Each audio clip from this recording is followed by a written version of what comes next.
Thank you for participating in today's meeting. Please do not connect to Zoom or teleconference while in the room, and please silence all devices. Click on the globe at the bottom of your screen to select either English or Spanish. Public comment will be taken after each item. If you are in the auditorium and wish to comment, please use the iPads located in the lobby. For meetings in other locations, please complete a blue speaker card and provide it to a South Coast AQMD employee. Speakers may be limited to a total of 3 minutes or less for all agenda items, and times may be shortened to ensure all speakers can be heard. A countdown timer will be displayed on the screen for each public comment. Word time will be allotted for Spanish translation that is not simultaneous. For questions or issues on public comment, please call the public advisor at 909-396-3247. That's 909-396-3247. Please adhere to the speaker time limit and treat others with courtesy, civility, and respect. Failure to do so can result in your mic being muted or you being removed from the meeting. Be aware that this meeting is being recorded. By participating, you are authorizing recording of audio and visual content presented during the live event and consent to subsequent use of the recording in the public domain by South Coast AQMD.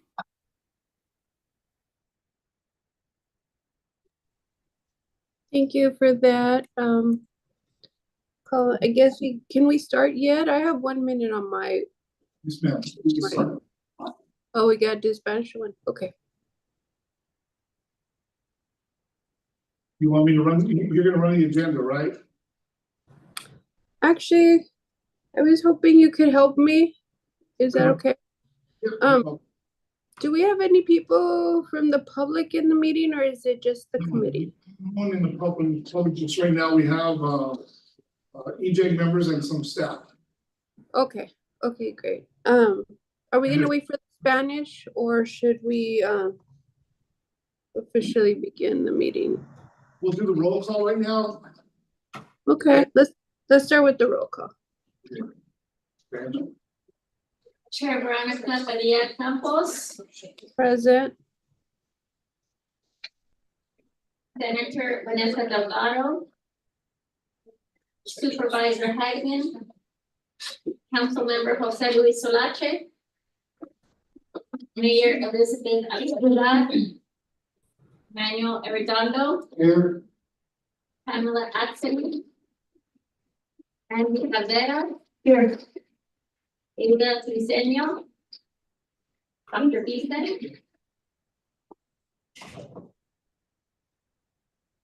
Susan Bilodeau. Paul Choi. Terry Joy. Here. Dr. Afif El Hassan. Mary Figueroa. Angela Garcia. Karine Pandora. Anna Gonzalez. Lisa Hart. Here. Dr. Jill Johnson. Humberto Lugo. Eddie Marquez. Oscar Rodriguez. Donald Smith. Rafael Yanez. So, Chair, we don't have a quorum, so we cannot approve item number 1. Okay. That's what I was afraid of. We continued this last time. But okay, maybe people walk in. How short are we? Let's see. How many do we have? 8?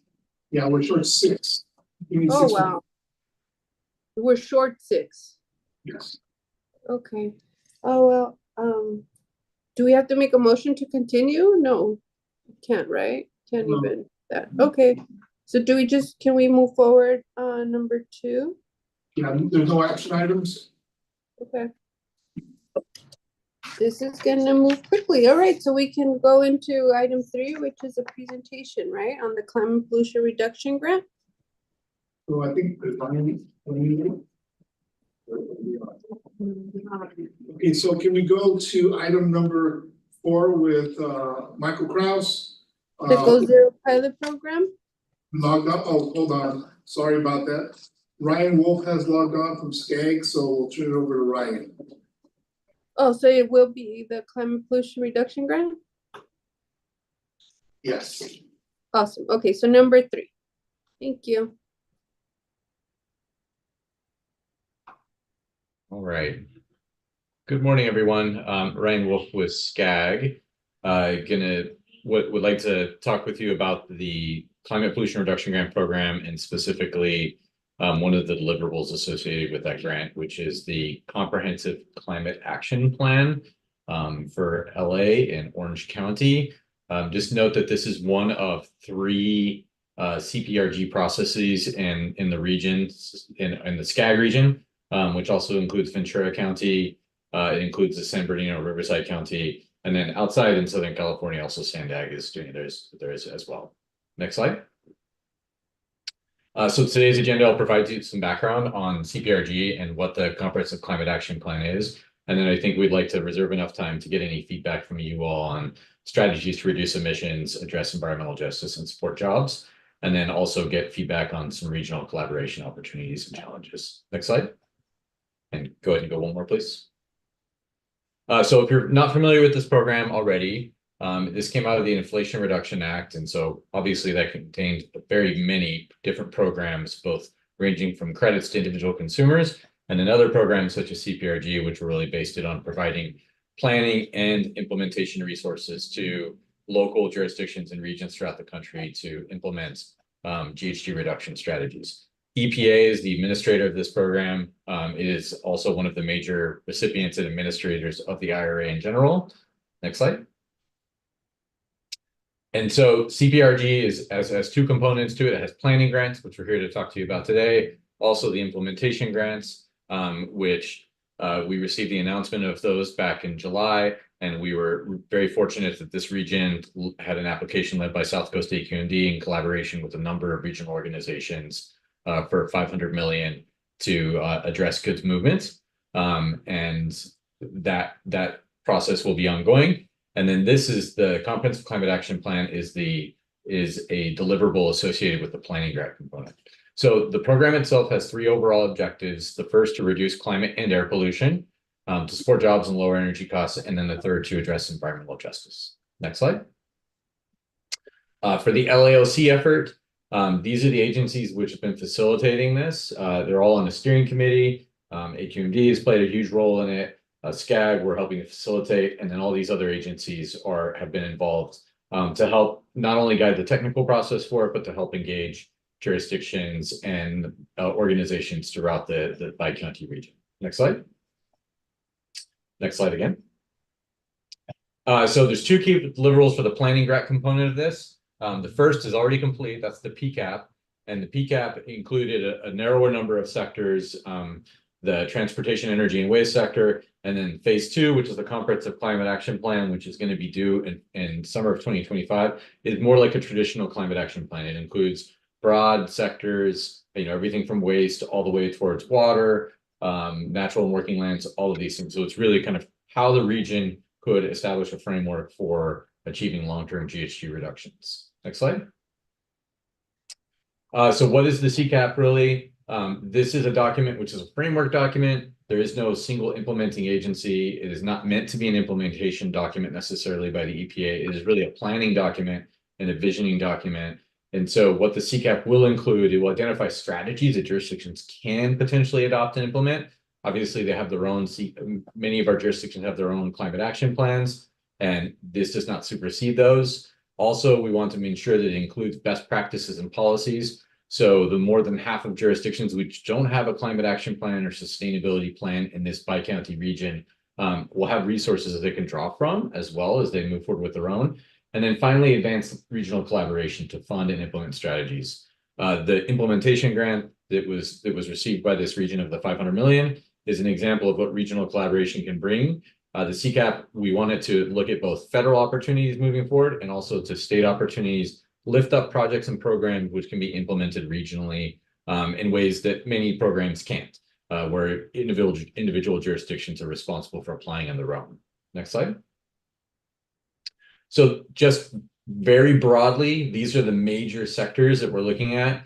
And so these are early strategies under consideration. On transportation, obviously, there's a focus on electrification, shifting to lower zero emissions fuels. There's also land use components in terms of growing smarter. Also, shifting modes to transit, those types of things. On the energy side, we obviously are trying to decarbonize buildings, both existing and new buildings, make our communities more energy efficient, modernize the grid, integrate renewable power. On waste, diverting waste from our landfills, reducing the amount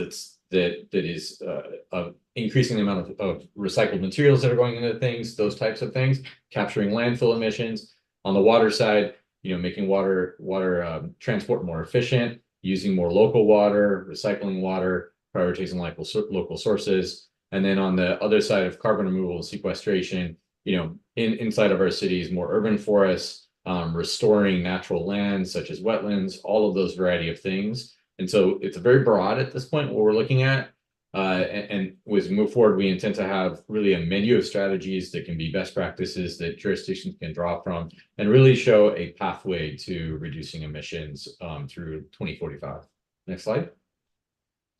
So what we're really seeking your feedback on this earlier part is we're still kind of zeroing in on what types of strategies should be in this document. First, anything that's missing. I know, what we just went through in the previous slide is extremely broad, but perhaps there's something that is very important to you all. Also, from an equity standpoint, are there ways that any of these strategies could be implemented that are very equity forward, that are really focused on environmental justice, so that we can make sure that disadvantaged low-income communities benefit from the most.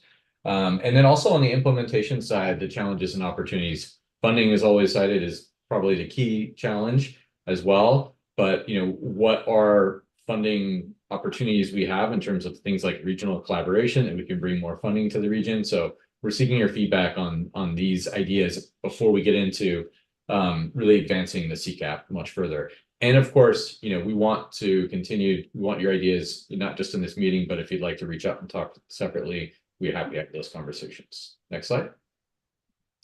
So this is the current timeline. Don't need to go through this in detail, as I noted where we are right now. We're in fall. For the CCAP, we're doing some things like setting just the GHG inventory. So what are the LA, Orange County, what's the overall emissions profile? Then setting out targets. We intend to really align this with the state's targets, so 2045 carbon neutral. There will be some quantification of measures that need to be quantified. And there will also be this other menu of measures which will not be quantified, but will still be resources in the CAP. And then there's other components going into the winter, like workforce analysis, benefits analysis, and funding. And the cap itself will be a draft in spring of 2024, or excuse me, I should say 2025, and a final in late spring or summer of 2025. So next slide. And with that, just wanted to stop, answer any questions, any thoughts that you have at this moment. I don't have a lot of time to talk about this today, but would appreciate your feedback and thoughts.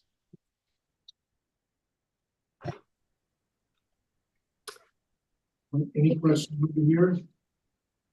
I know you can't see, right? You can't see the folks over here. I can't. So if you can help me out over there with any questions. Don't see any questions here. Okay. Nothing on mine either. Okay. I just wanted to ask for waste. Yeah, we have Mr. Fernando. He wants to ask the question. Oh, okay. Let's do that before I ask mine. I'm interested in the scope of this grant. Will it cover possibly having projects in the lower desert area? I'm sorry, I could not hear that well. It was a little muffled. I was just wondering if the scope of this grant, could it cover projects or studies in the Coachella Valley? So the Coachella Valley is not covered by this particular CCAP, but it is covered by the Inland Empire. And so that is a separate parallel process. And the Coachella Valley Association of Governments is one of the leads for that, along with SBCTA and the Western Riverside Council of Governments. So they have focused a lot on Coachella Valley and the different strategies that are relevant to that. And happy to put you in touch with the staff that is leading that effort, so that you can see what's currently going to be in there so far.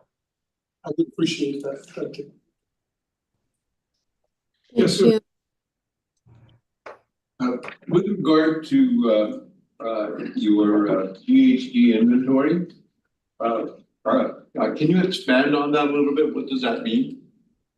So the GHG inventory is looking at all of the emissions that are emitted from, in this case, the LA County and Orange County, what they call a community inventory. So that's across all of these sectors: transportation, waste, energy, water, and then natural lands, whether it's a sink, it's absorbing carbon or emitting carbon, and just basically saying what is currently being emitted from all those various sources. And it depends on some established GHG inventory protocols. It's a pretty rigorous project. The consultant is working on it. This is kind of what their specialty is. And so they take a lot of different data from different sources, and they basically provide an estimate of where all the different carbon emissions are coming from in the region. So, are you planning on doing an inventory on? There's a number of community organizations, nonprofits, as well as other stakeholders that are doing things to reduce GHG emissions, right? Are you planning on doing an inventory on those agencies, organizations? So the inventory will cover any activity that's currently going on in the region. And so a nonprofit, for example, if they're using, or an organization, if they're using energy, we know the energy profile of what's being used, and we can estimate that based on utility data. Similarly, we use models such as SCAG's activity-based model for transportation, and that has a comprehensive understanding of all the different modes, like the number of vehicles, what the fuel types they are, how many miles they're driving, and then essentially that estimates what is coming from them. The same thing on waste. So their activities are included in there on the estimates, but it's not like a particular organization and we can attribute exactly what they're doing to it. But overall, based on the data, we are able to estimate what the overall region is producing from a carbon standpoint. I think it would be important to understand what kind of work these organizations are doing to make sure that it's in alignment with what AQMD is planning on doing. USDBC, as an example, might be doing things. There are a number of nonprofits involved in helping to weatherize and make more energy efficient low-income homes, as an example. And so I think, again, to be in alignment as opposed to rowing in the opposite directions. Mm-hmm. I think it would be good to do an inventory of of all the stakeholders out there. I see. So you're talking about what types of programs and initiatives they're doing to say do energy. Yes, that's great. Yeah, I appreciate that. Yeah, if we are absolutely desiring to connect with organizations who are doing this work. I think we probably know quite a few of them, but certainly not all of them. And if there are those who you think we should be connecting with in particular, would welcome your feedback on that, and we'd be very eager to talk with them to make sure we're understanding. I think a lot of their strategies will inform the strategies which should be listed in the CCAP. And also that provides an opportunity to talk about funding collaboration and policy collaboration, not just from agency to agency, but also between, say, nonprofit sector and private sector and public agencies as well. So we would really appreciate any thoughts you have on particular stakeholders that we should be discussing with.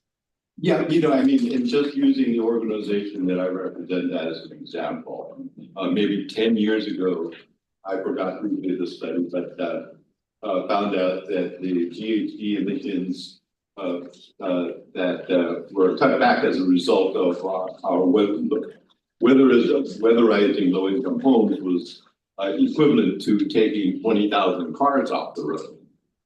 All right, and so I think to supplement those kinds of efforts, or to complement those kinds of efforts, should also be part of the analysis. Mm-hmm. Absolutely. So I will have my contact information left behind for this. And so I would appreciate if we could connect separately perhaps, and it could make sure that I am getting, a list of your organization as well as others that you think we should really be incorporating into this. If you wouldn't mind doing that, would be very helpful for us. Thank you. Thank you so much. Angela?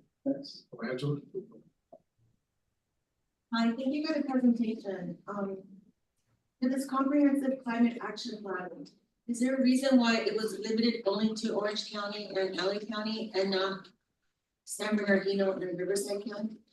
Yeah, good question. So as I mentioned, there is a parallel process in going on in San Bernardino and Riverside. So basically, when they wrote the Inflation Reduction Act, they wrote the parameters of this program, and they basically identified was classified as metro areas by the census, and so metropolitan statistical areas, and so they divided these efforts up into those, and so the Long Beach, Anaheim, Los Angeles metropolitan statistical area covers Orange County and LA County, whereas I think it's Ontario, Riverside, San Bernardino is the Inland Empire, and so it covers those two counties. And so for these big MSAs, they basically said, you get a grant to produce a cap over there, you get a grant to produce a cap over there. We have been coordinating throughout these processes, but the way EPA structured it is why we didn't, for example, do one for all of the SCAG region or all of Southern California. So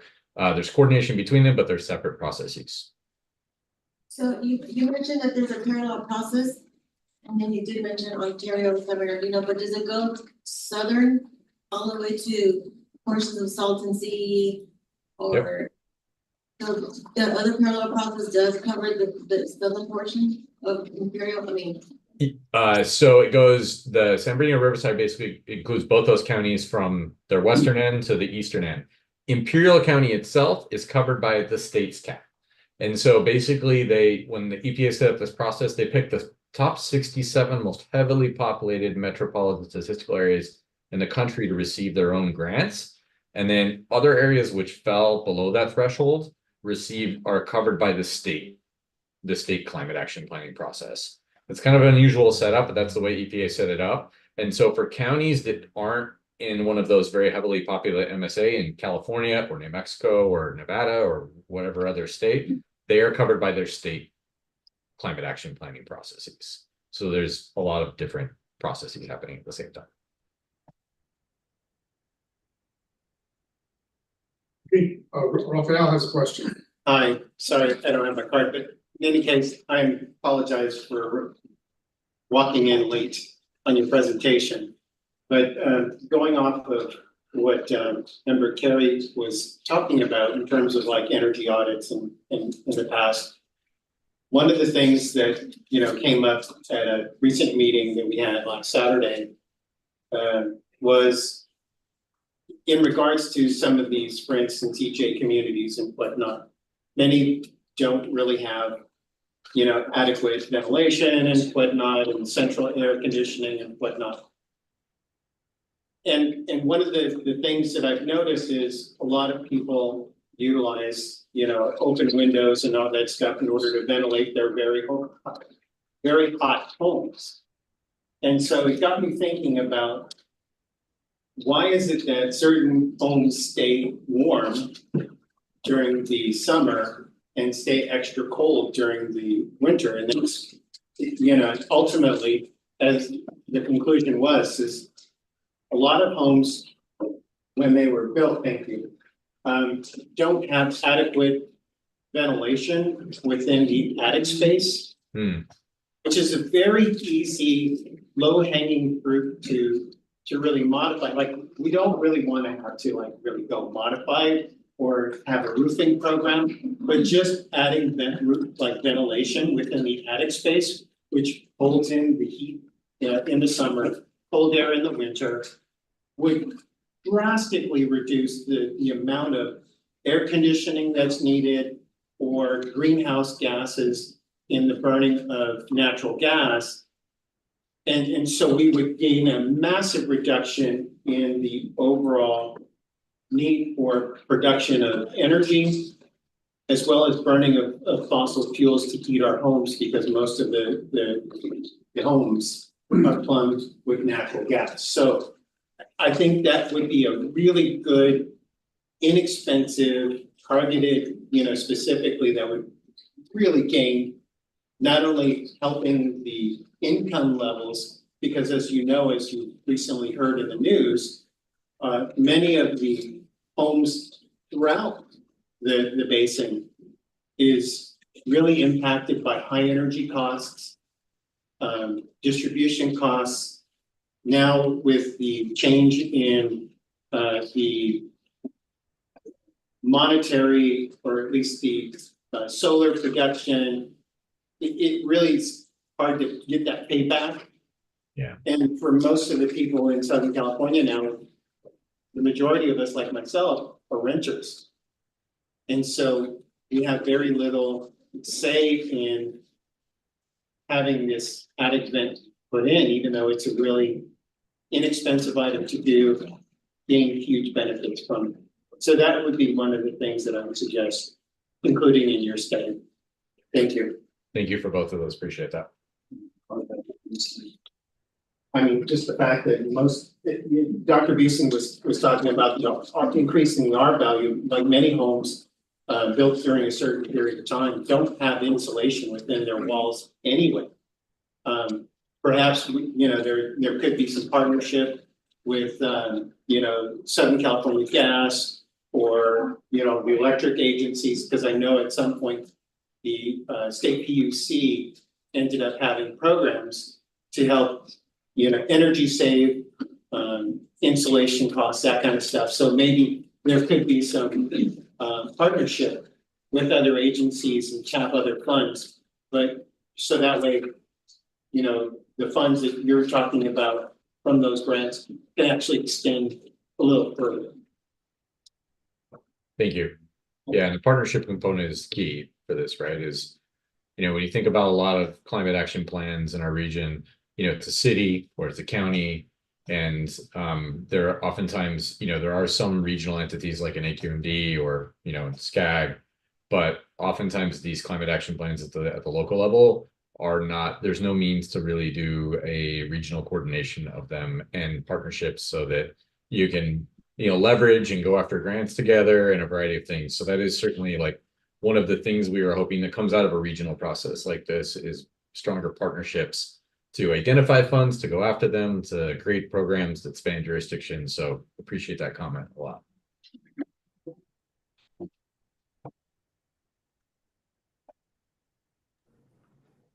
Any You see questions? any questions, Derek?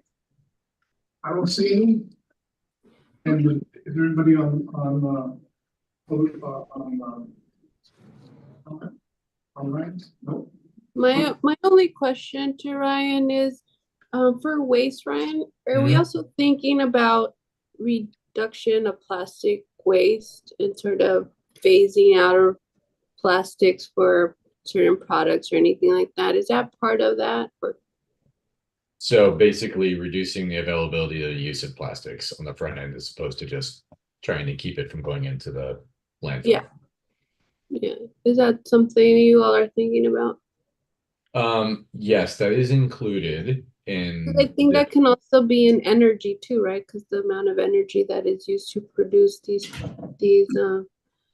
products, and also just the amount of emission that goes into sort of the production of these products are also, can impact this other stuff, water, everything actually on this list. Yeah, I mean, I absolutely agree with you. It's an interesting conversation, and oftentimes this is kind of a blind spot for climate action plans because they consider that most local and regional climate action plans are focused on what's consumed within the region, and that's where the emissions are documented. So, how much gasoline do you consume? How much electricity do you consume? Those types of things. And oftentimes the production side of we're producing certain products is not actually considered in local climate planning because, there's more limited ability to influence it, where they, oftentimes it's like the state or the federal government is supposed to put those. But but increasingly more local efforts are focusing on, this as well. And obviously cities have the ability to say, we don't want to use styrofoam anymore. So we're kind of cutting off the availability to use it. So yes, we will have some things in there. One of the key things to note across this is that it'll really be looking at what opportunities the region has by virtue of its authority to the different jurisdictions in the region, by authority to reduce or to reduce emissions, but there always is this coordination at higher levels, right? And so advocating for more systemic change and things like pushing plastics out. So we'll certainly have that in there. I think we'll have to look at what tools are available for localities and jurisdictions to kind of address that part of it. Okay. Thank you. I would appreciate looking into that a little bit more. For sure. Thank you. I see Mike is ready to go. So I think we have. One comment to just dovetail on your comment, Chair Padilla. So, I'm sure many of you are starting to understand, just how deeply entrenched, like, for instance, we look at just single-use plastic bags, but the other thing that's really gained a real serious foothold is the fast fashion industry, as well as the extensive use of, for instance, synthetics in our clothes, in our everyday wear. It's hard to find, natural, sustainable materials such as cotton or linens or anything else like that. They're almost non-existent anymore. Mm-hmm. You go on a hunt, at least I do, in trying to find it, but you can't find it because now everything is synthetic and made of plastics. And so I think if there's a general call again to find these natural sustainable fabrics these days, which are increasingly more difficult to find, I think we could help globally, because there are many countries that we're importing all these fast fashions, if you will, or these cheap clothes in from, where we can actually make a global change. Just getting the word and making people aware of what they're buying on every day. Thank you. Thank you. All right, really appreciate this. Will we see you again with sort of a progression or? Yeah, I think it would make sense if you would all, be willing to have us back again, to come back. And perhaps what we could also do at that time is have the San Bernardino Riverside side of it join as well. So that way there can be a little bit more of a comprehensive geographic discussion as well. So that might make sense too. Yeah, that makes sense. Okay, thank you. I appreciate that. And if you have more info on the plastic, that would be great too. All right. Well, thank you. Have a lovely weekend. You as well. Thank you so much. And can I say that we're moving now on to item number 4 and have the Go Zero pilot program presentation from Michael. Yay! Thank you so much for the invite to come present to you today. Sorry, Chair, that I'll try to do my best to accomplish. You not having to look at my back of my head all the time. So anyhow, okay. So this is I'm presenting today our Go Zero pilot initiative program for our zero emission appliances. If we go to the next slide, please, I'll give you some background here.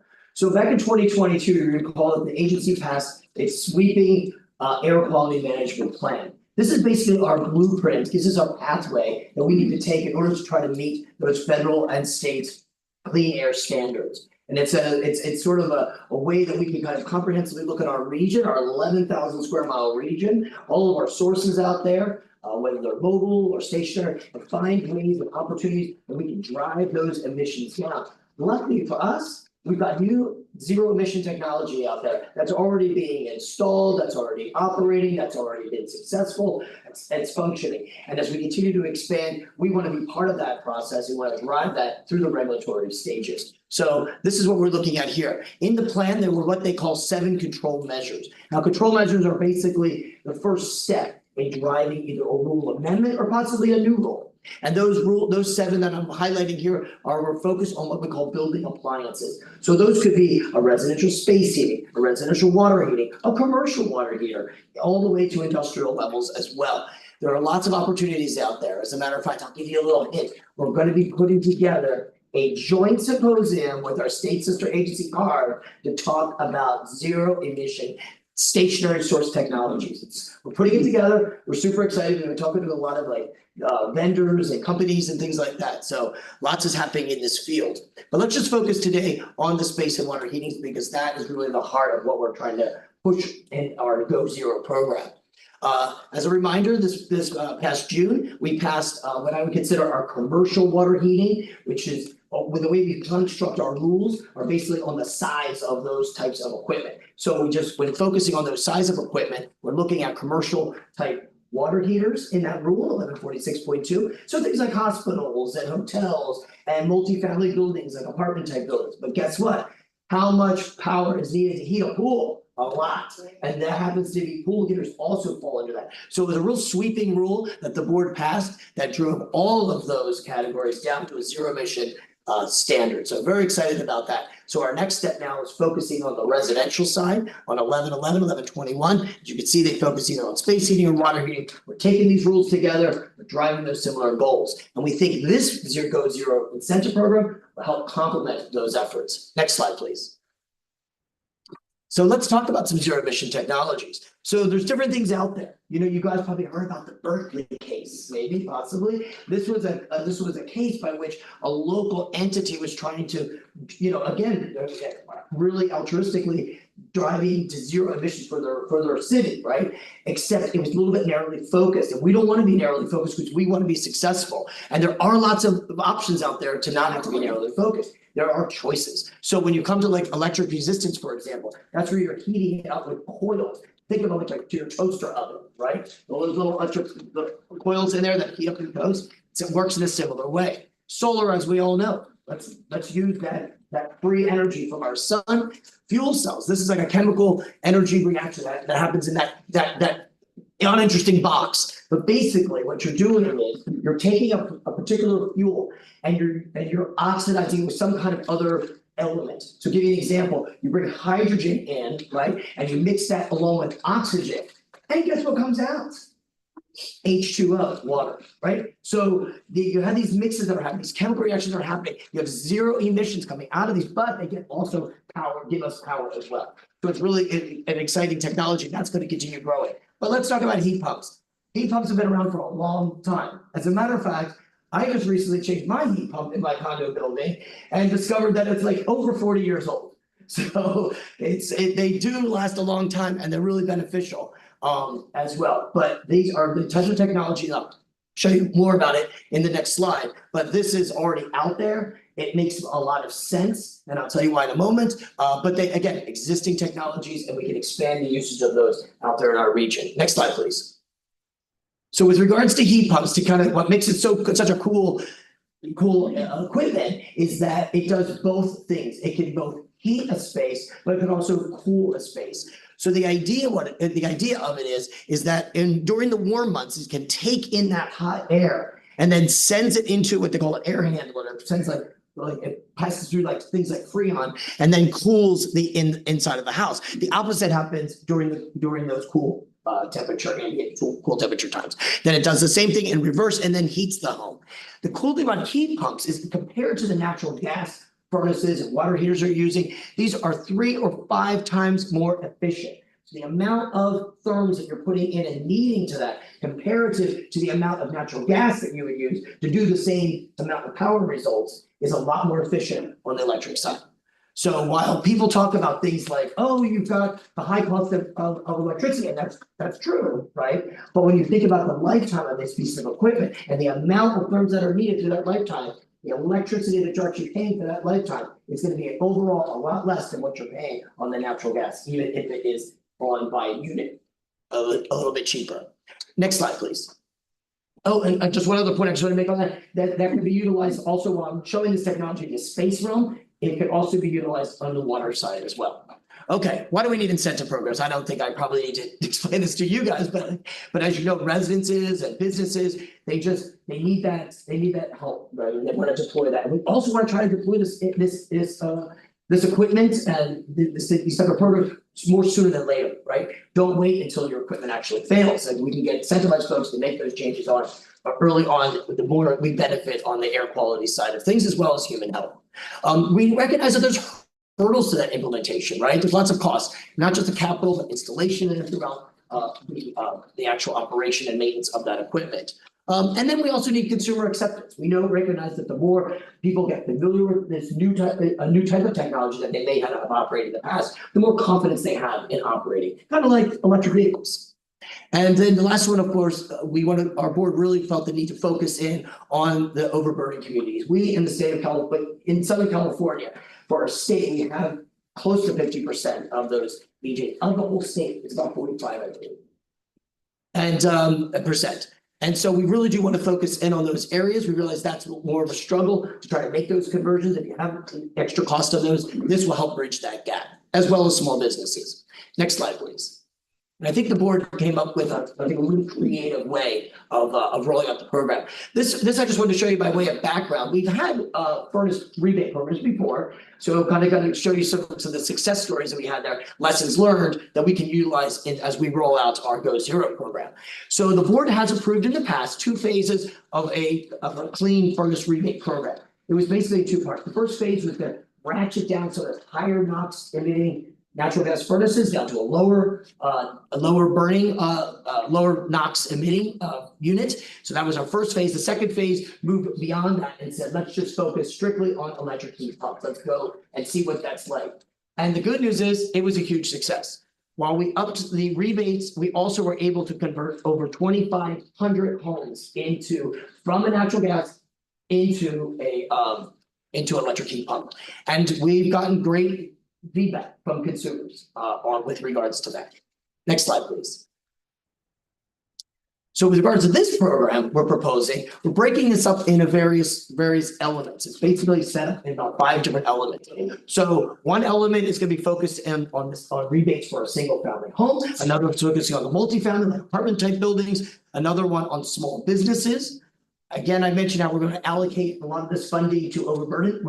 The board has approved us to target 75% of this funding for overburdened communities. We previously, by the way, point of reference, focused on 25% of that, and we not only met that target, we went beyond. So we really feel like we're being aggressive here on ourselves, but we really want to try to meet this goal. The other thing we sort of focused on is, this was a suggestion from the chair, and then was actually expanded later on at committee, was like, there are folks out there or organizations out there that can do what we consider more like upfront hands-on assistance. So what meaning getting out there, getting into those communities that are already there, they're already familiar, they speak the language, they know how to do the outreach, they know how to communicate, be familiar with the program, help them even fill out the applications, all of this stuff, a lot more hands-on than sort of a traditional way of, posting something online and just filling it out and submitting and that sort of thing. So a little bit more upfront. So we're carving out a portion of the program to focus in on that. As well as another element, which is kind of new to us, the installers. So it was really interesting as we kind of been developing our rules. We have been a lot of folks that have installed natural gas furnaces for years. They're career people doing this, experts in the field, and that's great. And they also are interested in being part of the new wave, being part of the new technology out there. They just need to learn it. And so we think that's an important thing, investing back in our workers so they can maybe migrate them from their traditional careers into something new, and as well as encourage some of the younger kids who might be interested in this as a field as we kind of move along. As we know, we've got a lot of homes out there to encourage. We were considering this a pilot phase because we just want to kind of roll out and see, how the program functions, what are the challenges we're finding, what are some of the possible solutions, and maybe what some ways we can evolve or change and pivot and what have you. So that's why we're calling it that. Okay, let's go into the next slide, please. Okay, for the implementation approach, we've been having public meetings to discuss this. You might have seen me actually do some of the presentations to the board already. Again, the initial phase is to focus on space and water heating, but that could always expand depending upon what we learn out there. So, you know, we never know if there's gonna be things like in the realms of cooking or dryers or something like that.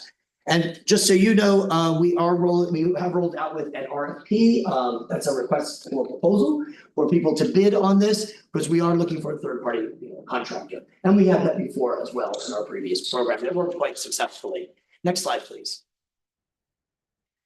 So as I mentioned, I was gonna say this, the pie, remember we called this a pie chart? Now the kids are calling it the donuts. So I just go with it. I'm old, so I accept the donut look.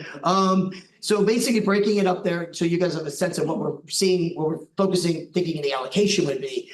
First off, the overall proposal would be 21 million, and you can see the breakout here: 9 single family, 5 multi, 5 for the small businesses. We originally came out with the application assistance at $500,000. We suggested by the board to up that. I think that's a great idea. So we did that, as well as investing in the installer training.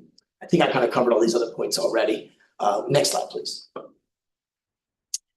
Okay, so what does the actual rebate program look like? So just like with the previous rebate program, we typically apply a value to what someone is applying for. So if you're a single family home and you want to convert your natural gas into a heat pump, we would provide a $1,500 rebate.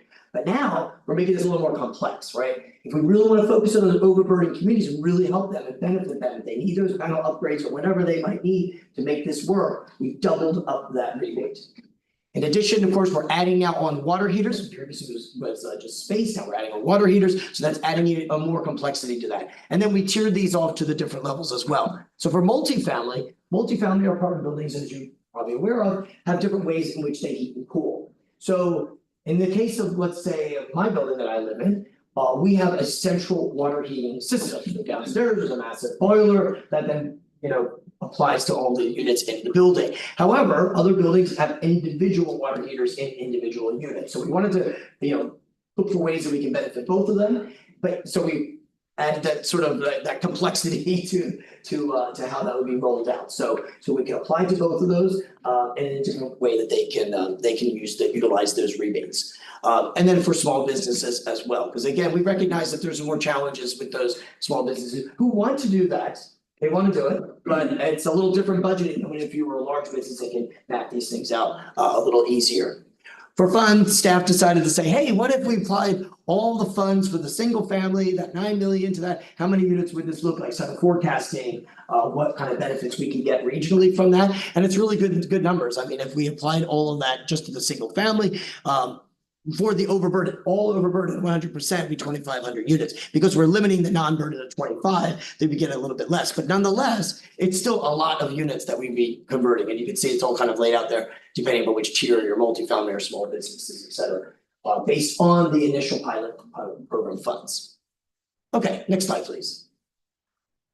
The training program. So this is unique and different for us, but not impossible. We actually do a lot of training programs, but not necessarily in this kind of realm. But we thought it was a really good point that the stakeholders were raising. And again, we want to invest in our community. So we're looking at these, getting a trained workforce out there to work on these zero emission technologies. We know we have to provide lots of stuff to them. They got to learn about plumbing and HVAC and electrical that may not have been the case when they worked with the natural gas units. There's all sorts of different sizing and the types and configurations and construction, and there's lots of things involved in it. So we are looking, that's kind of our goal. And with regards to the RFP and getting the contractor, we are looking for someone who has had this previous experience, has been on the front line on this kind of technology, and can be able to actually train the trainers even on that. So we want to utilize that $1 million we have allocated that to maximize as many of this we can get. And again, it's a pilot program. These training programs work out well, we get positive feedback and reinforcements, then it will help inform us to those next steps, and we can go back to the board for that direction. Okay, next slide, please. With regards to outreach and education, again, we can't stress enough the importance of outreach, right? In any programs that we work on. And so we're trying to target out there, and because we have such a large goal on the overburden communities, we definitely need to add more attention on the front line out there. And we also feel that it isn't just like a way making them aware of a rebate program, educating them on the ideas of the technology or the options that are out there. Because again, The one thing that makes any of this challenging is the variabilities that are out there. Everybody seems to have a different setup, scenario. We always talk about case by case. And this will help sort of, boil this down a little bit and make it easier for us to get those applications not only out there, but make them successful as well. And so again, with regards to the RFP, looking for a contractor or an organization that could receive those fundings and display how many folks they can get out there to apply for those applications. And there was a request from the board to try to make that dispersion of those fundings out to as much of the 4-county region as we can possible. So we're looking to see, well, who's gonna, apply for a bid and their capability. So it'll be interesting to see how that plays out when we get those applications in. Next slide, please.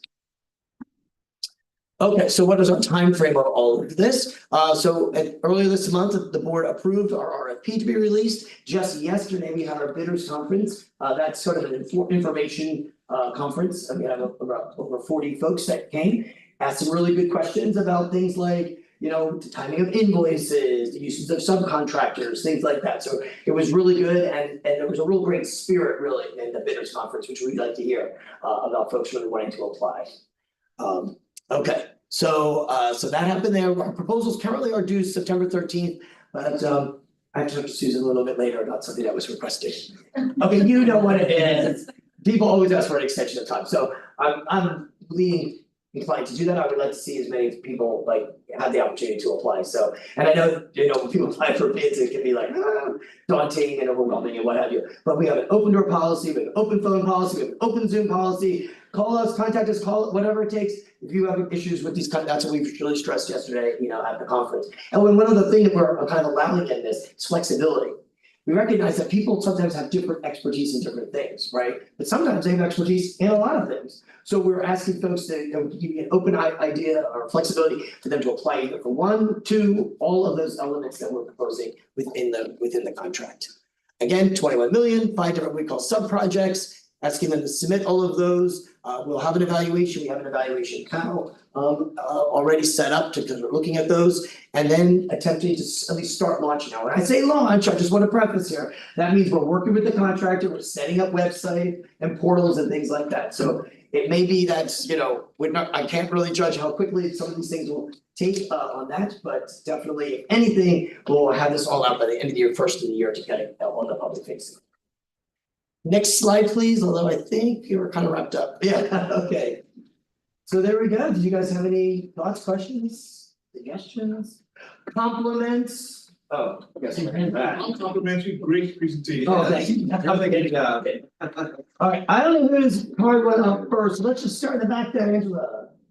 So is there an income requirement? Because I know that you could be in an area where you have a high caliber virus screen, but is there an income requirement that you need to meet to be able to qualify?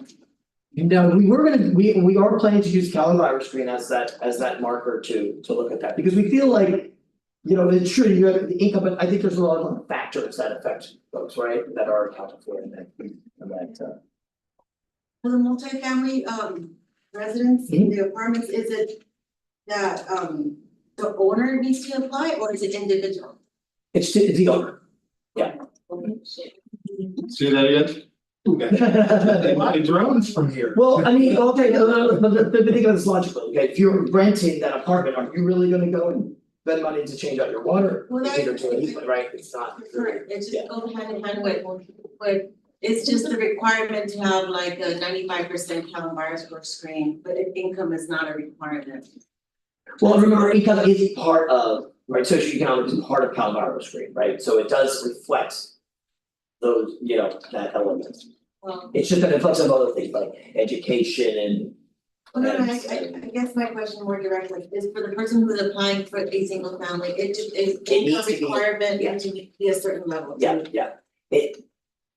Well, it needs to be in the identified areas in each area, but like I said, I think 45%. your question specifically is, because in coronavirus thing, you can have folks where they have a high income and some that have a low income. So you're asking, it's like, is there an income requirement, even though you're in the area that coronavirus screens would identify it's a 555?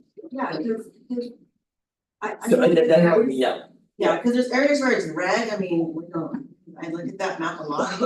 It doesn't mean that you're in poverty either. Right. That's true, that you're, okay, sorry, I understood your question, but yes, it would apply to the red, so you said. To the red. The red or to. Well, I think it's a percentage, right, is like in You're- 95% I think it's the 555, they call disadvantaged communities, Right. that, like that's how they code it. So those are the communities that would be eligible, for the Go Zero. And it's just a pilot. We wanna see how it goes. We did really think about it, it's like, should we have like an income threshold, but it takes so much time for us, the verification and all that, so we decided to just sort of focus on, the jurisdictions. So this is the pilot, we wanna see how it goes, and, you know, if we think that, yeah, the folks that we're trying to, provide the funds for is not who it's going to, then that'll be something that we'll have to reevaluate. Will that be asked in the application process? Well, In the application process. Yeah. Household income, yes, I did hear. Oh, household income, I thought you meant, we just take the address and we apply it then into the Chicago virus. Okay, so it's just based on location. Yes. but I definitely hear that you're concerned. Yeah, because the fund will go fast and not, and. Most residents who are low income probably aren't as, informed or have access to information, and that's what I'm more concerned about. Right, and it's a good point, and I think that's why also we're proposing that application assistance angle as well. So those are more of us for the front line to get that outreach out there, if they're not already in the normal social media scene that we have been using, so. And most of those residents, hard copies and Spanish, English, or different language is the way to do it, because they Yeah, don't have yeah. access to internet or QR codes. Yeah, that's absolutely right, yeah. We talk about that in the RFP for that assistance too, about what kind of languages we speak. But also if they have that, it's sometimes even hard to be accessible, right, on the internet they make it hard, right, to Correct. navigate. Yeah. But thank you for that question. So on that, Angie, Yeah. is it the application's gonna be online, only online? Yes. So this goes back to what she says, there's gonna be problems getting access to it, so there's not gonna be any hard copy applications with this. It hasn't been decided yet, I mean. Yeah, I mean, it could be, Yeah, but I mean, that's part of so when we brought the proposal to the board, we actually took it to committee first. Our chair had recommended that we increase the outreach funds. So it's $1 million as part of this RFP, make sure that the process that we're using for the outreach, we are really, reaching the right audience there. And so I think, their comment hopefully is like, we hear from the consultant that's gonna help us with the outreach to say is like, what is the best mechanism, what is the best way? Is, the application process, it's like, how are we gonna do that? So that's part of it, that is all part of it. Last question. How much if, so if you're gonna give a rebate of $1,000 to $3,000 per unit, but how much does it cost out of pocket for those first units? well, I mean, that depends, because it depends on, first off, like, like, let's say in the case of the heat pump, depends on what sizing of the heat pump, what size of that house it needs that will vary the cost. Depends on like if they need a panel upgrade at the facility, that sort of thing.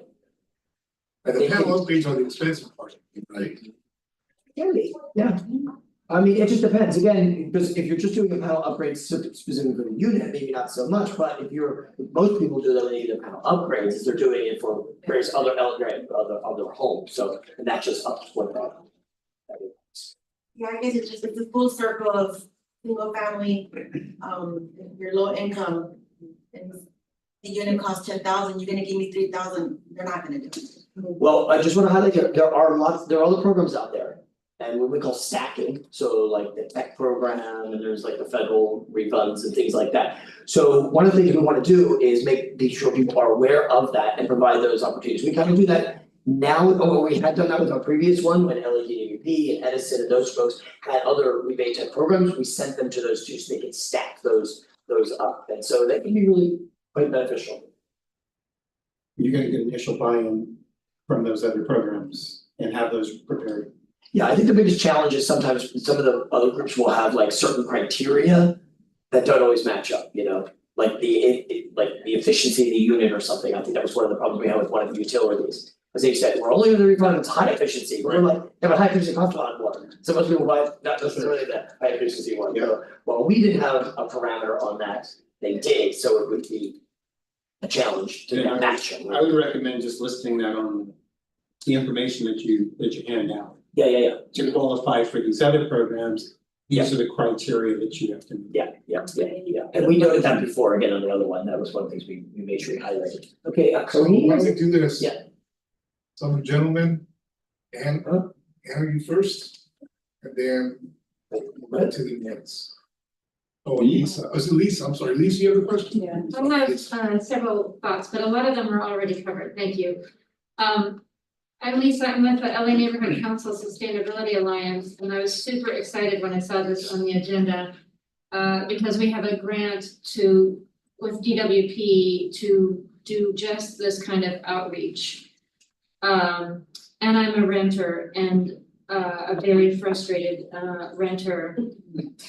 And one of the things that I've been frustrated by, aside from my landlord, is that as far as I've been aware, the IRA has not been good on the renter front regarding this stuff.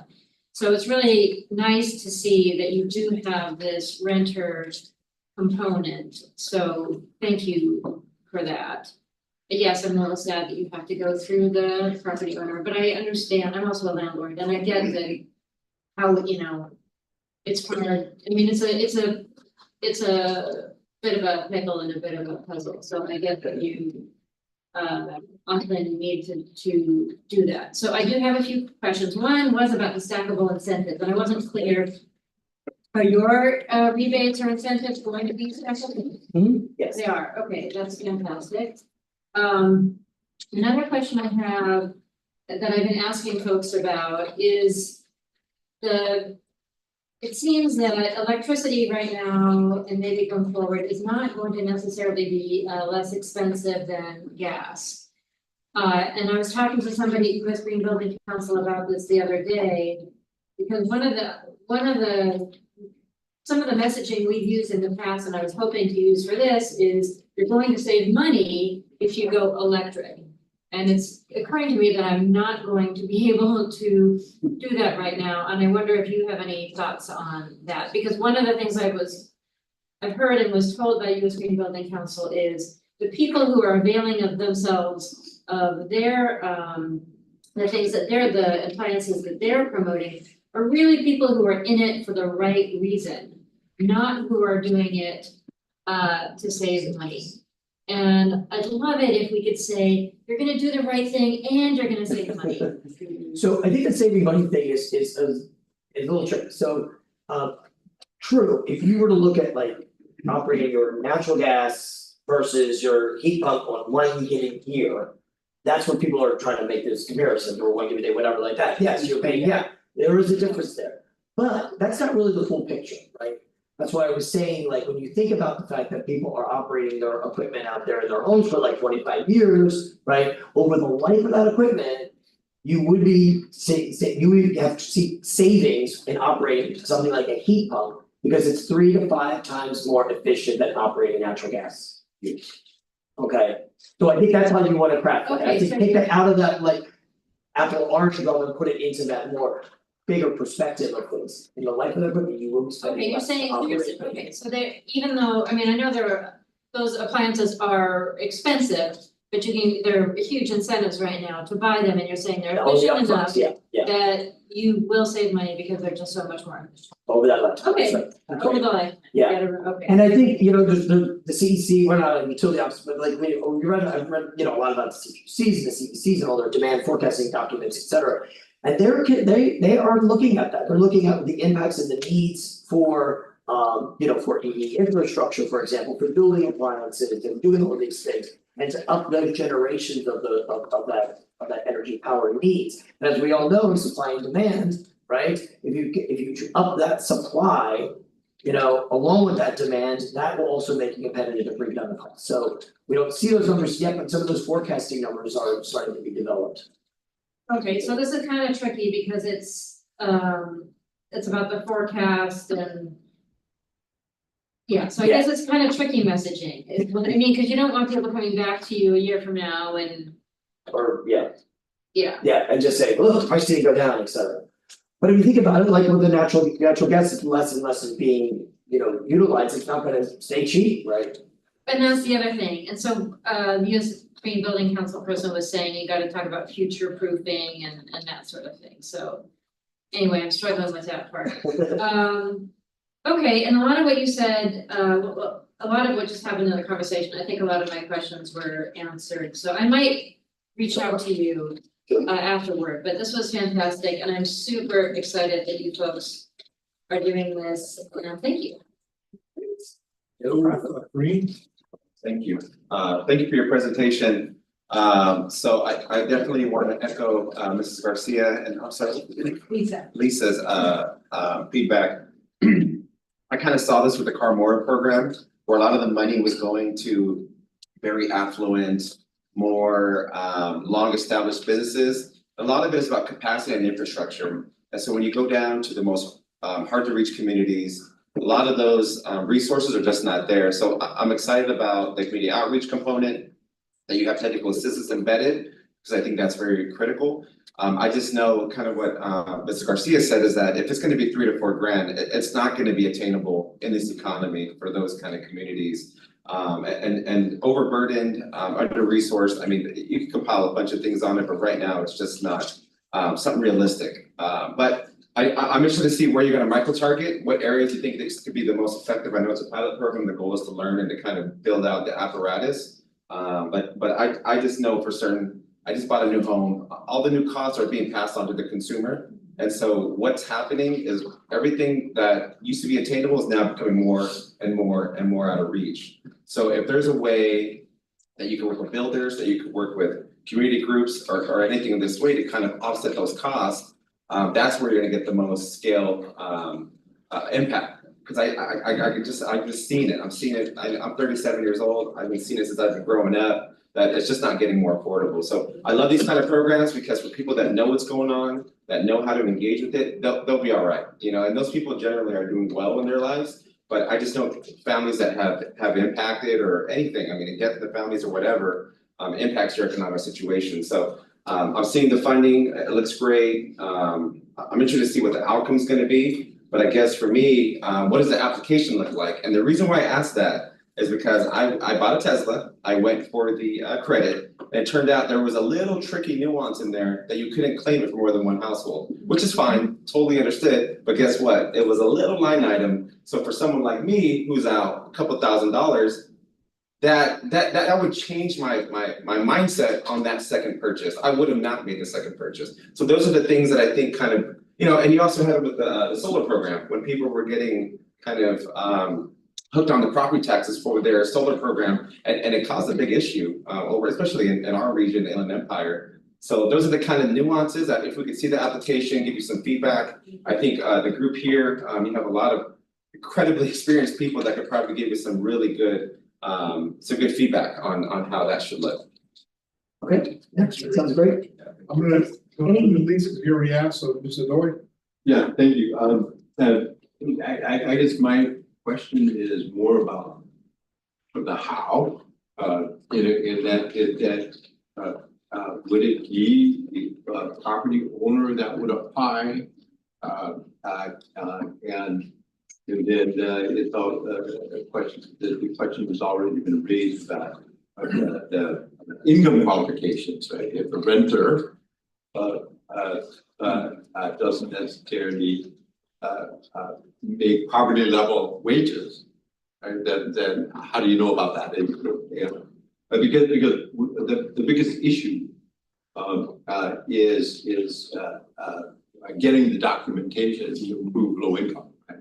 Whether it be tax returns or whatever else, citizenship, whatever, right? And so yeah, I guess the overriding question first is how does how it's going to work, who applies, and then how do the renters benefit? Right. So as we mentioned before, we're not gonna be doing that, taking that route of looking at people's like income taxes and doing those sorts of things. We're applying basically what the state's established Cal Enviro screen, which looks at a number of different factors, in our communities and ranks those and gives them a score. And so we're going to be applying that. That's an established model. It's online. You can look it up. It sounds like Ms. Garcia has been doing that on her spare time. And so and then you can tell whether you're going to be qualifying because of that reason. So that's kind of an easier, the how is pretty straightforward and pretty easy for the consultant. Yeah, so if you live in the DAC. Yeah, Right. just find the address. You can do that. Okay, then you don't have to produce documentation to prove that you're low income. Right. Okay, as long as you, In the location. okay, Location, whether it's single family home or the. Small. yeah, and so it would be the property owner Property. that would apply? Yeah. Okay. And they don't have to show documentation for the renters. Right, and keep in mind, all of this stuff is being coupled by a regulatory process. Right, so like I mentioned earlier, for example, there's commercial, water heaters, we're looking at two of our rules on the residential side. Those do have some, dates, some effective dates, so at some point it will be required, right? What we're trying to do here is incentivize a more early deployment and get folks making those transitions more sooner than later. Rafael? Thank you, Mr. Doyle, let's go with Rafael. You wanna go to Dr. Beeson first? Dr. Beeson? I was wondering if there was a single family homeowner that got interested in the program, but they're really not sure. Is there funding in the program to have somebody actually physically come out to the residents to say, this is what you've got, this is what's available, and this is the cost savings, especially if there's the money difference, there's our cost savings till they work out over time, because you said it was more efficient, 3 or 4 or 5 times more efficient.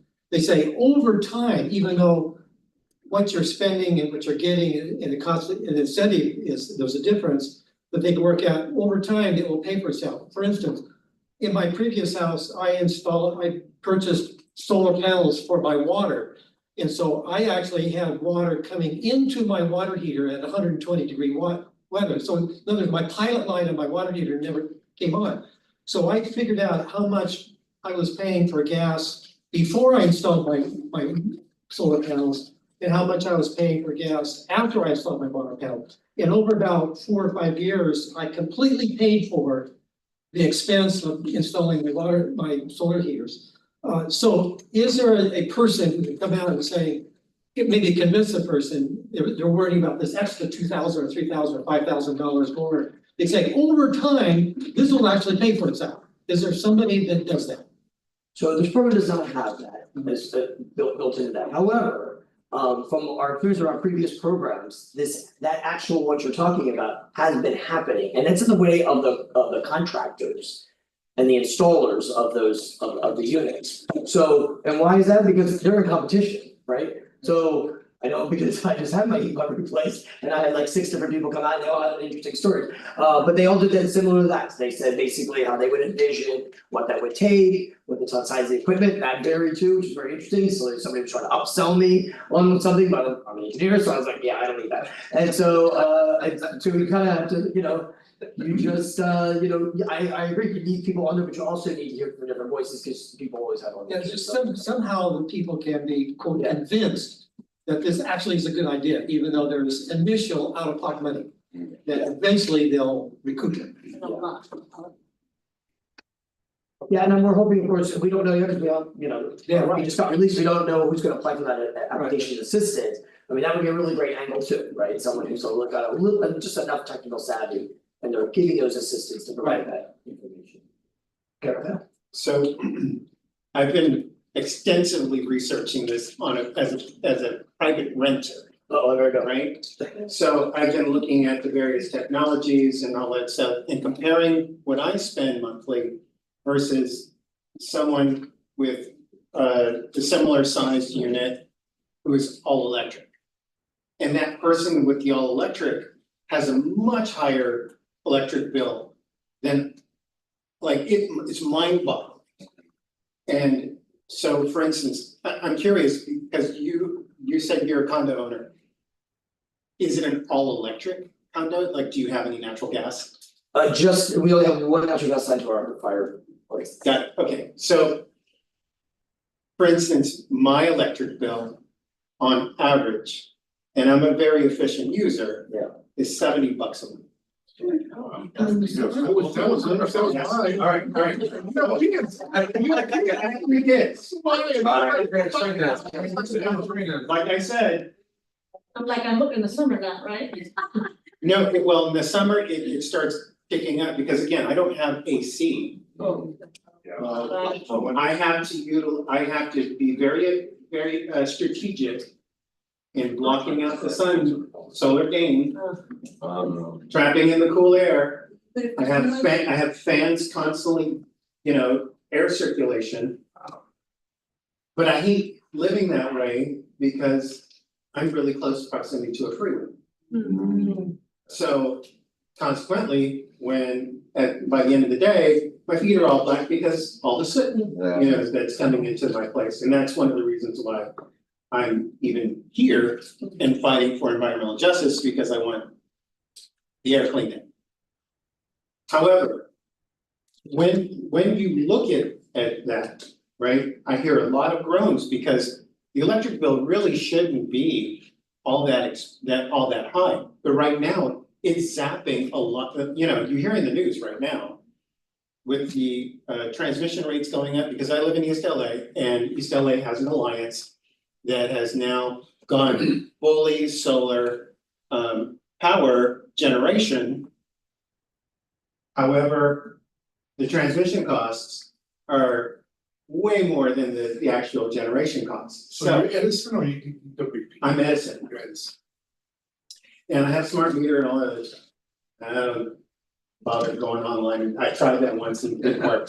But in any case, so I've even like experimented because I have I have a thought, to your point, energy efficiency, your efficiency. So when people talk about efficiencies, yes, natural gas is more inefficient than, let's say, for instance, induction in the use of, a watt translating into heating, right? In terms of therms and all that other stuff.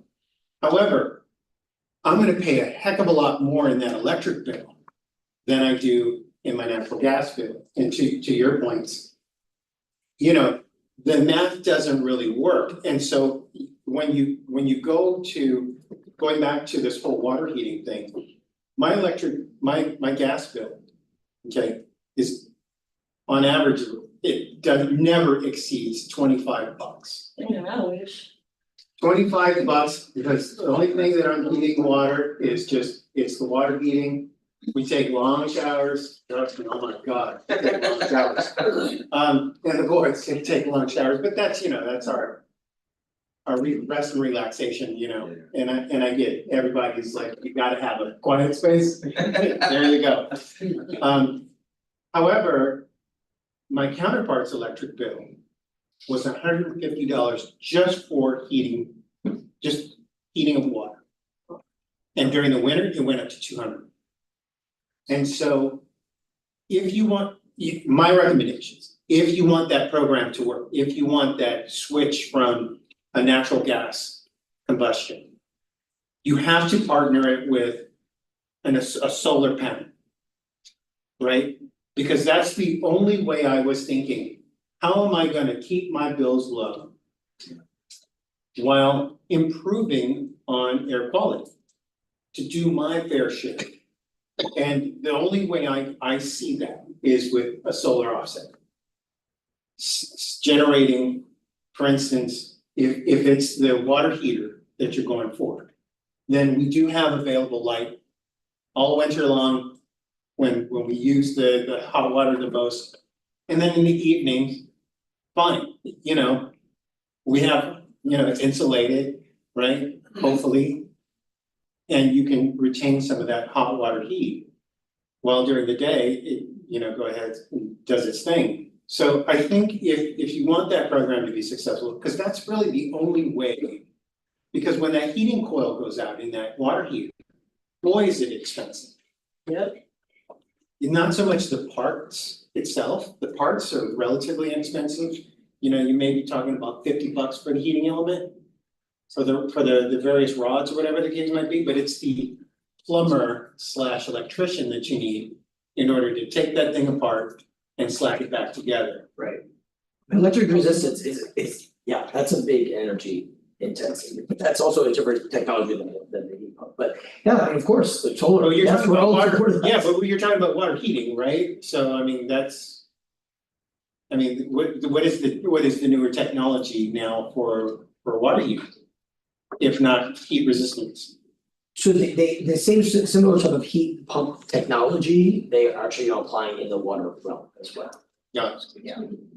And they can actually, they're looking at even ways that heat pump, whether operating, we went to one place where it was, because again, it's like the same sort of concept, right? Taking that outside ambient air and putting it in and, you know, et cetera. But the room was actually super cold and they were like, wow, we were looking, the engineers actually looking into harnessing that as a hotel and like setting that back into like the hotel room. And so, you know, there's innovation out there for sure. Yeah, but can you partner that with a solar panel? I think that's where you're really gonna get the numbers to work. Yeah. And your payback, while it's gonna be a number of years, there'll be a payback. All it works like. Well, I think if you're generating your own energy, right, and it's going into the electric appliance. Or at least you're getting credit for when it's not in use, because you're spinning backwards, you're spinning your meter backwards. But it depends on the usage, because you know, it depends on the panels. Right? Yeah. And you got to, like in my house, I would have to have probably 40 or 50 panels, right? To make it zero. So no matter what, I'm still paying, But there's an it's offset there. less, Yeah. it's less, except, she's right. Gotta be $250 $299 a month, my mom's doing it right now, $299 for those panels. That's where it's more expensive, but in the long run, yes. 20 years. 20 years, right, So it's $299. it's a $55,000 system, and she's paying $299 a month. So she's actually paying more right now because of $299. But in the long run, she's looking at it for the environment, but also she's 81 years old. She's looking at her mijos. Of course. Are gonna inherit the house and not Right. have to worry about a gas bill. That's what Right, she's exactly. It's such a shame because the panels aren't that expensive. It's the installation. That's where it gets you. Yeah. Because the panels are only maybe like at the most like $500. Anything else from your building? Thank you. Any questions online? Oh, I'm sorry, Lisa, Alilama next. Yeah, I have a couple more questions. I did, because I was so excited, I did look on the link online, and of course, it's very, I think it was before your bidders conference, it was all a bunch of technical stuff and very like total turnoff for the lay public, right? So I'm wondering, you know what I mean? Like there was a link in the presentation and I went to it and it was, It's there, yes. it's very technical, it was not It's for, it was not for us. So I'm hoping, because I'm going to be promoting this soon, before you're public facing. So I'm hoping that you folks can put up a link that is public facing saying, coming soon, check back in January, something that's friendly. Can you do something like that? Okay, that would be fantastic, because I think this is so fantastic and but I need just something that will be, you know, nice, so that would be great. And my other question, because this has happened to me, well, I guess a little bit with like the leaf blowers and some of the, you know, I forget what the program's called for the cars that, you know, you can, for the old cars that can be turned in. Just your ride. Yes, thank you, yes. Some of these programs, when the funding goes away, I've been caught in the situation where I'm promoting a program and then the funding goes away, so I'm realizing this is a pilot program. So I'm anticipating that there could be a real lag, you know, you guys will wrap it up and then there will be no funding for maybe months and months and months and months. Do you have any plan in place to reduce that lag time so that something will be up and running very quickly. Yeah, I think it depends, you know, because again, as a pilot program, again, we're looking at all the factors that are being involved in this and all the things I think we're gonna start learning from it as the program is being rolled out, including the amount of debate, the amount of rebate, or how it's being applied, or even maybe Kareem will blow up our application, I don't know. Hopefully we'll do that beforehand. We get it right, but it could, there's just a number of factors, but having said that, I think because it's an established program, and as long as things are going well, let's say with the contractors as well, because that could be another factor, right? You know, it could be quite quickly to go back to the board and present to them and get their buy-off on that. So you need to be talking to the chair. Get our own, you know, but like, it's just depends on that. If there are more things we want to change, the more I think we either have to deliberate on those, possibly do a little public front, you know, public process on that before going back to the board. So again, I can't really. But you're thinking about that, if you could Yeah. just, I mean, because just it's just hard, you know, when there's a lag time, because then, I mean, I'm hearing already that is an issue with home electrification, that businesses are out there Yeah. trying to promote something, but then the Sure. funding isn't there, and so that's actually hard for businesses who are having to actually change their jobs and their livelihood because they can't rely on the funding. So if you can just at least have that in mind, and maybe you already do, but that's just some feedback that I'm hearing from folks who are trying to manage the IRA funding. So Yeah. just think. Yeah. No, it's a great point. It's a great point. Sorry, yeah, I just hate to waste time, but just wanted to make a comment that all of this, you know, you can talk about savings, it's not, there is no savings, and there is no payback or anything else. Yeah, I wish somebody would study the Coachella Valley, because we were one of the first areas to face up to this issue, where the electric company, because of the fact that on the solar, they put a lot of solar panels, they had a company in there that they put solars on almost every home. And now half of them are not working because you're supposed to maintain them and do all kinds of things. Company went belly up, they're completely closed down. People are stuck with a second payment on their for the mortgage for the solar panels. The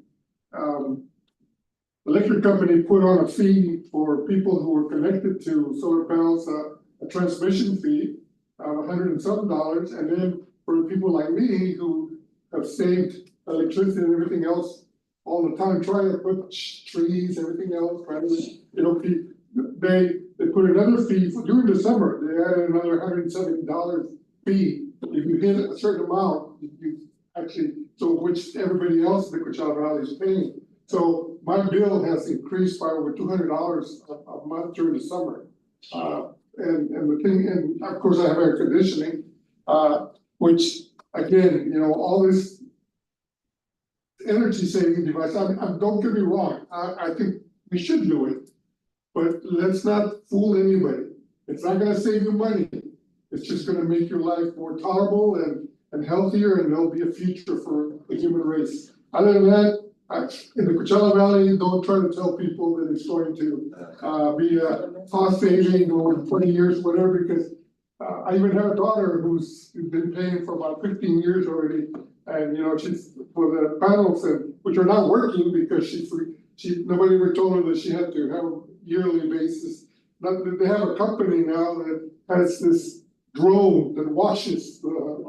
Nice. That is smart, yeah. Going to do, but it's gonna cost you $800, you know, to get it done, you know, you're supposed to do it 2 or 3 times a day. So $800 is that. please, I don't wanna be a Debbie Downer. No, but you know what? But it's true. But I it's- want you to- it's the truth that Become people that are gonna save money, to come out. because I can't tell, I don't know what the future is, so I should never be making any promises. Yeah. Well, the Coachella Valley, we have the future already, I mean, everybody went out, I mean, you go over there, you see nothing but. Cause they look custom. Except for me, I used trees and shades and all kinds of things on the windows and stuff. But other people went immediately to the solar panels, I mean, you've got, and all the new houses that they're building, they're putting solar panels on. But people are, I mean, what you do is you kill the incentive, I think, the long run, you kill the incentive for people to try to make green energy part of their life, even if it's cost a little bit more, it's gonna cost more. But if you tell them, oh, it's gonna save you money, and then it doesn't, Right. they're just gonna say, you know what, forget it, I'm not gonna listen to anything, Right. these people have to sell. And then we're looking out. That's my credibility. Yeah, and then at that point, Right. they lost their gas and water heater, and it's like, now I'm stuck. Right. Like you were saying until about. All right. And Chair Padilla, you have your hand up? Thank you. Am I the last one to ask questions? Yes. Okay, I think, okay. Thank you for the presentation. My questions are, and the incentives, do people get it at point of sale, or is it an application that they have to wait for payment?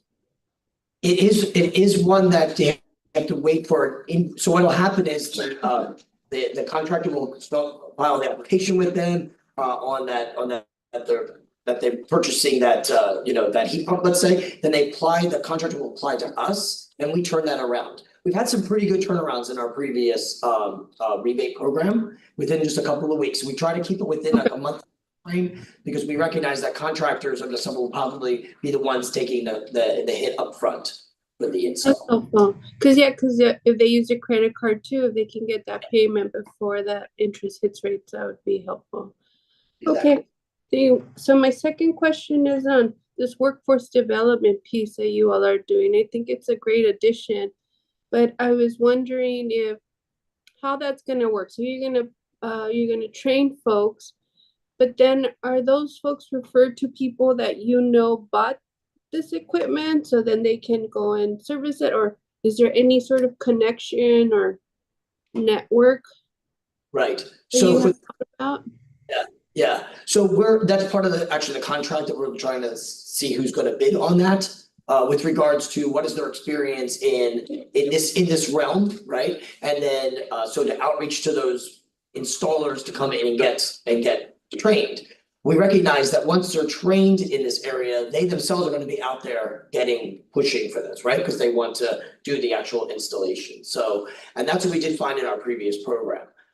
We just want to be able to connect them, right? So they don't just receive this information and this training, but they actually also get the jobs once they're trained. Right. And kind of giving them the priority. That's the intent.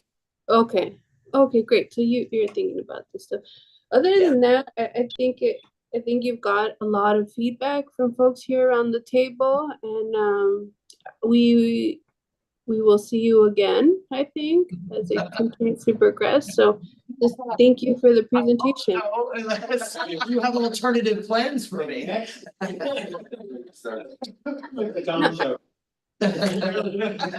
out.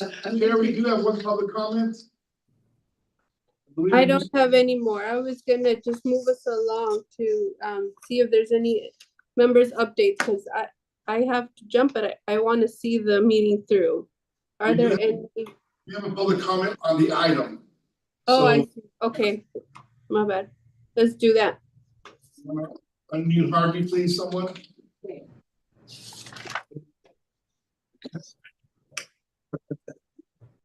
Harvey, can you hear us? Hello, am I being heard? Yes.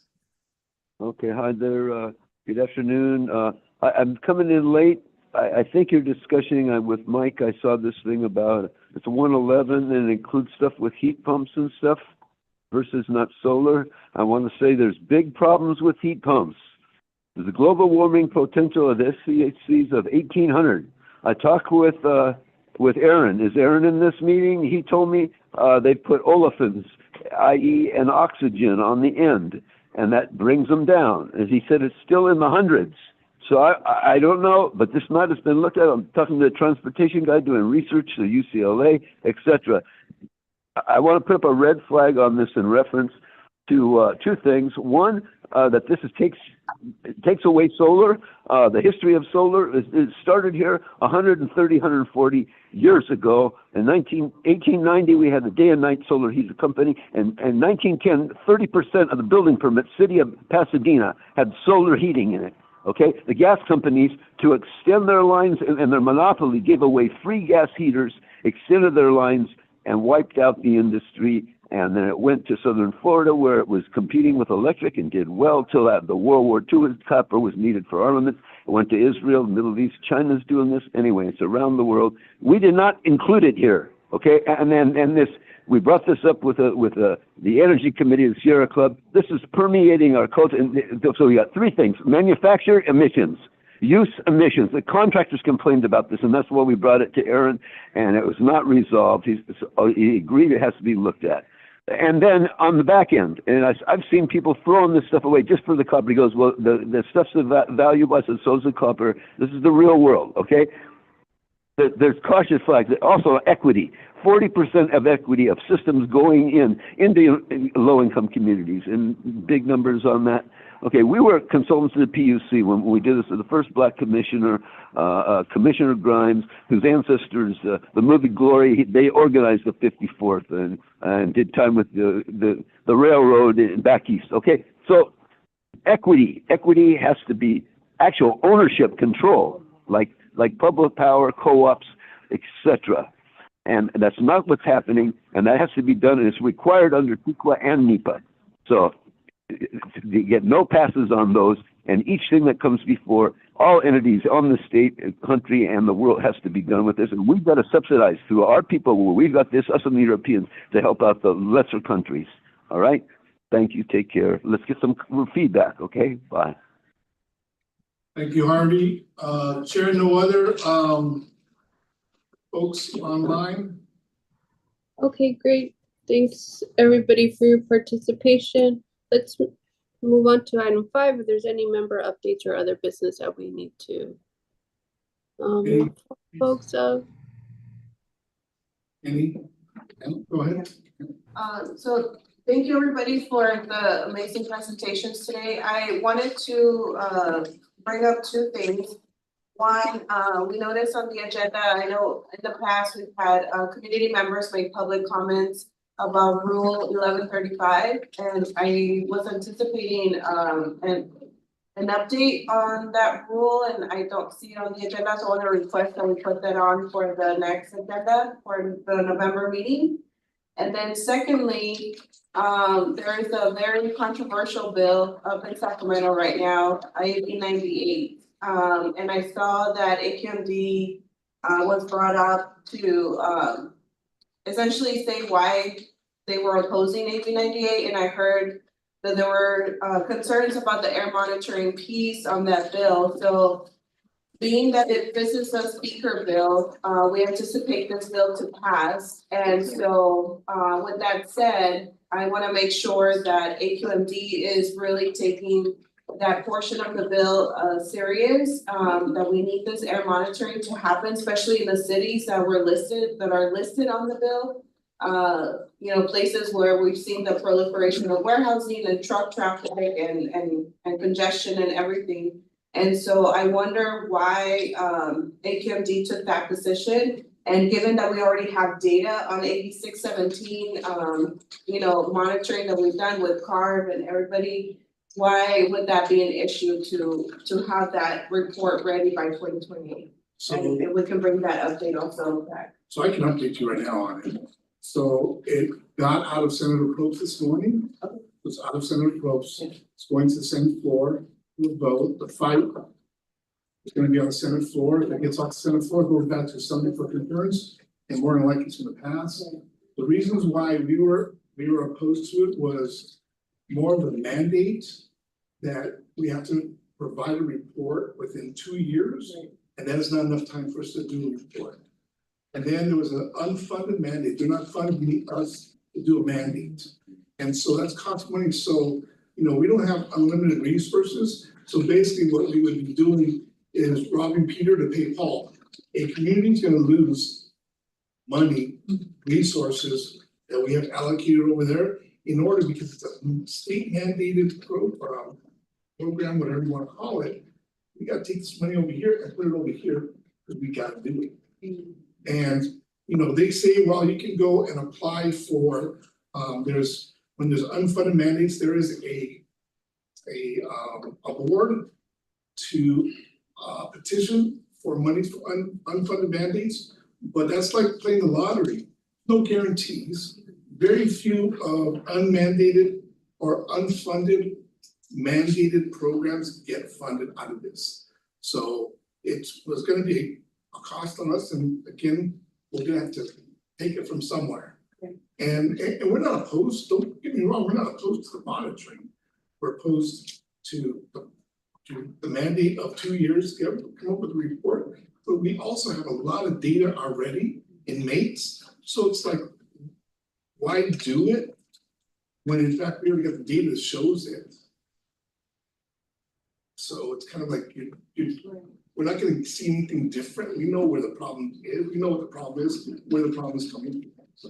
Yeah, because I think what the bill's trying to do is use this report to show the digital dead zones in our community, right? You're right, we already know that, we know that through the AB 617.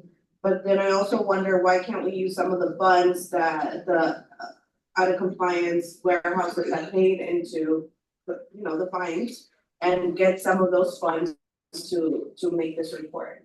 So it could help us either make this bill better or continue to advocate for our communities. So that's a board issue. Okay. Because they tell us how to spend our money, right? But I just got warned by my attorney right next to me, he's kicking me under the table and saying it's not an agendized item. I was just gonna say that, Derek. I think we're getting too much in the weeds here. Wait for the November meeting, but I would appreciate that. Thank you. Anybody, Rafael? So member update, so last Saturday, the district hosted an all CSC AB 617 community air monitoring meeting, get together of all the various CSCs within the districts. It was a pretty fantastic meeting, good turnout.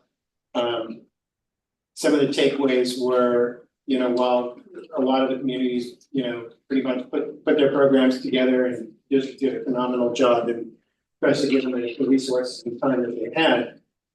One of the items I think that came out of it was there needs to be more interagency organization, because many of the communities around the basin essentially have multiple agencies that are over the jurisdiction of each of these components. So say, for instance, you have CARB, which controls the mobile source emissions. You have AQMD that oversees the stationary sources of emission. Then you have agencies like, the local cities with their individual planning departments, with their, truck routes and truck route policies that they have to have. In addition to, let's say, for instance, Caltrans, who oversees the freeways. And then you have the rail yards, of course, that are controlled by Congress. And, while there was a recent railroad ISR reached, I think there still needs to be, like, for instance, US EPA involvement, that kind of stuff, just to keep everybody all on the same page and moving forward to achieving the ultimate goal, I think, of the AB 617 program, and that's overall improvement of air quality as well as much needed reduction in pollution. So I think, given that we're at the midway point, I think the recommendation should be, especially from the board, let's have staff really start to get parties together. I think everyone in the CSC all agreed that I think we all need to really focus now on reaching those goals and implementing them, because many are at the midway point of either not being implemented or they're stuck somewhere. So I think that was a great first start, and it it can move forward and there's good momentum and I think we should capitalize. Thank you. Thank you, Rafael. Any more updates? Okay, I have one. This is my last meeting here on EJIC. I am retiring in November, so I will not be at the November meeting, so I want to say thank you to everybody. Working with you all been great. I look forward to my retirement and wish you all the best of luck. And thank you for all your valuable input into giving us. And don't think it's not heard, it is heard. And just appreciate everybody. Thank you. Well, thank you for your service. Derek, you just seem too young to be talking about retirement. I'm just kind of thrown off. What's that? You just seem too young to be talking about retirement. I'm a little thrown off by this announcement. You know, I was looking at Rafael and there's only two people that I know that get gray around their goatee and the rest is all black and I'm the other one. But I'm a lot older than you think I am. Well, we thank you. We thank you so much for your service. And will I see you in September? I mean, yeah, I won't actually be at the September meeting. But when is like your official last day with the agency? September 6th is my last day. Oh, no. 6th. If he's fallen sick, he has to use up some sick days. I do. Right on. I hear you. So before, may I suggest something to Leah? I would suggest extending an application to Derek No. as a community member. Oh, I see. Obvious, unfortunately, sorry. There is I was gonna say, I doubt he would want to do that. At least maybe not the first year. Fantastic. Oh. Thank you, Derek. Hope to still see you in different circles, be able to work together in some form. Afford to take under the table, you're like, take a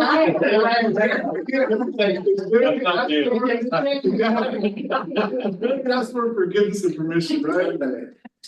That's Any congratulations. Jared? Yes. For you, Combined, I got conversations with Angie over at DTFC, but combined 28 years. very good. Jared, it's all yours. Do we have any public comment? Yes, it looks like we have Harvey Eder on the line.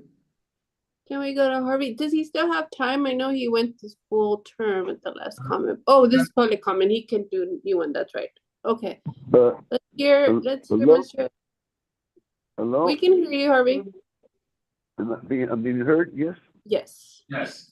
Okay, thank you. Hi, I'm Harvey Eder. I'm speaking for myself and for the Public Solar Power Coalition and like-minded folks in energies.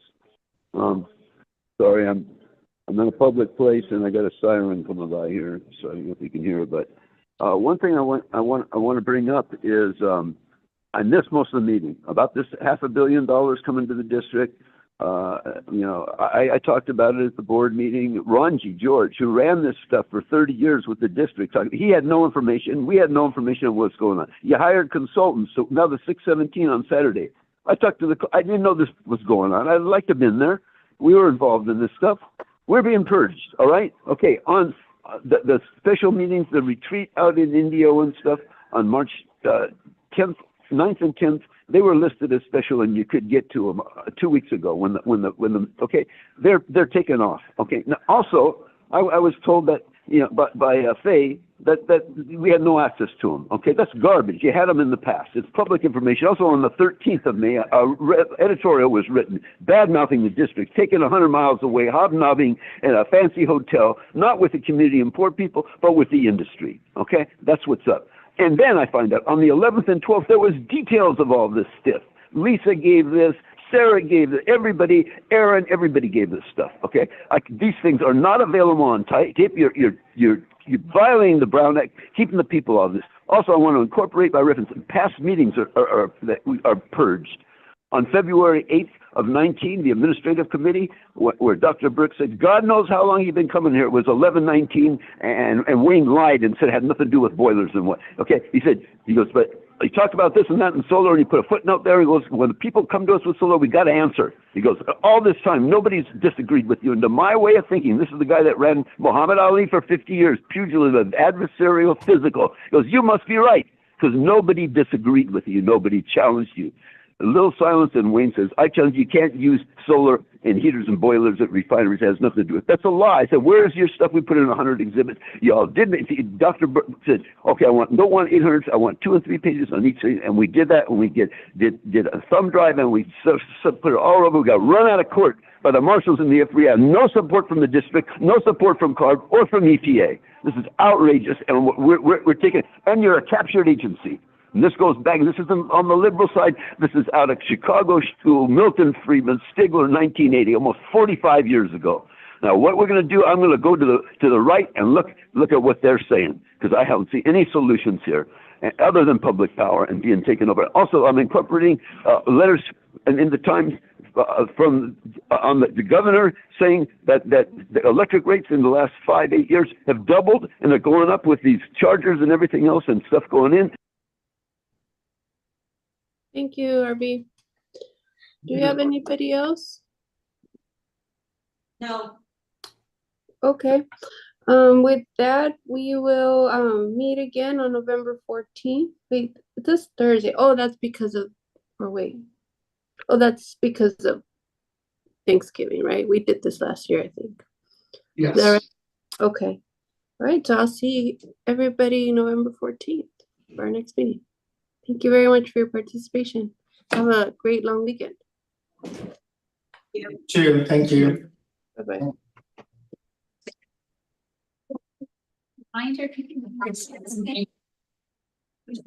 Okay, everybody, have a great weekend. Thank you. You don't have a 714 number, right? No. Okay.